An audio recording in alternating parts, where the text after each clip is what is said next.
Good morning to everyone. నిన్న Secunderabad MRO ఆఫీసులో surveyor Kiran, అతని కొలీగ్ భాస్కర్ అనేటువంటి ఇద్దరు సర్వేయర్లు ₹1,00,000 లంచం తీసుకుంటూ ఏసీపీ అధికారులకు దొరకడం జరిగింది.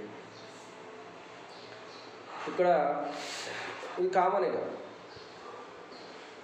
గవర్నమెంట్ ఆఫీసులల్లో లంచం తీసుకోవడం, పట్టుబట్టడం ఇదంతా కామన్గా జరిగేటువంటి విషయమే. ఇక్కడ విచిత్రం ఏంటంటే లంచం తీసుకున్నటువంటి ఇద్దరు సర్వేయర్లు కూడా అయ్యప్ప మాల్లో ఉన్నారు. పవిత్రమైనటువంటి అయ్యప్ప మాల్ వేసుకున్నటువంటి ఇద్దరు సర్వేయర్లు లంచం తీసుకుంటూ ఏసీపీ అధికారులకు పట్టుబడ్డారు. అంటే ఈ వాళ్ళు చేసేటువంటి ఆ పాపాలు ఏదైతే ఏషాలు వేస్తారో, లంచం, అవినీతి చేయడం, ఇవన్నీ కడుక్కోవడం కోసమే, ఈ పాపాలను కడుక్కోవడం కోసమే ఇలాంటి వాళ్ళు అయ్యప్ప మాల వేస్తారేమో అని జనాలు కనిపిస్తుంది.